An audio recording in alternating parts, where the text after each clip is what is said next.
term just started. A new school year will be here before we know it. But what will that look like, and what should families plan for? James Wright, CEO of Classroom of the Future, joins us from Vista to help us understand all of this. We're going to have a nice chat this morning. James, thank you so much for joining us. Welcome to the show. So what is Classroom of the Future? Well, good morning. Thank you, Stella, for having me on this morning. The Classroom of the Future Foundation is a nonprofit organization that our mission is to create innovative learning environments for all of our K-12 students in San Diego County with the goal of preparing our kids for the jobs of the future. We work very closely with the San Diego County Office of Education and all 42 school districts. Okay, so the Classroom of the Future received a grant from the San Diego Foundation's COVID-19 Community Response Fund. What are the plans for how you guys are going to use the grant money? So we're so very grateful to the San Diego Foundation and the San Diego COVID-19 Community Response Fund for this grant of $500,000. Specifically, this grant is going to help us address the digital divide that exists in our county and has been exacerbated by this pandemic. We'll be able to establish and sustain connectivity for tens of thousands of kids for next fall.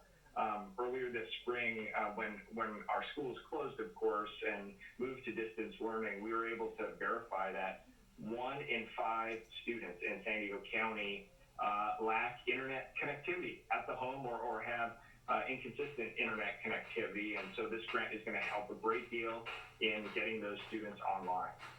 So how are schools needing to adjust to their operations to the new health and safety guidelines? Yeah, so our school district leaders have been working with the state to develop a reopening plan, and that's going to look different, Stella. And each of our districts are going to approach it a little bit differently. Some, based on the number of kids, will be able to bring students back into the classroom in a safe way. Others will have a blended learning model where perhaps the students will go 2 days a week and continue with distance learning from home 3 days a week. So every district will tailor their plans to best meet the needs of their kids and their parents. Yeah, that's going to be tough, but, kids need to go to school. What do you think this coming school year is going to look like, aside from the schedule? What do you think the kids are going to be dealing with inside the classrooms?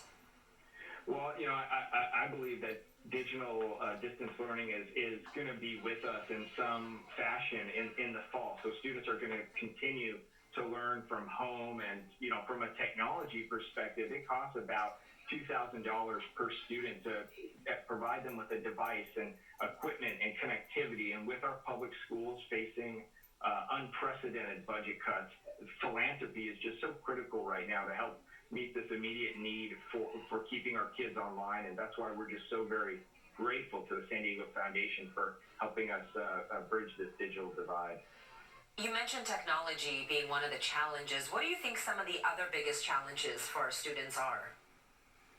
So besides connectivity, Stella, 1 in 6 of our students in San Diego County don't have regular access to healthy meals. And so, supporting our hunger relief organizations to ensure that our districts and our community partners are able to provide food assistance to students and families is another major issue and is just so critical right now. Yeah, James Wright, thank you so much for joining us and having this very important conversation.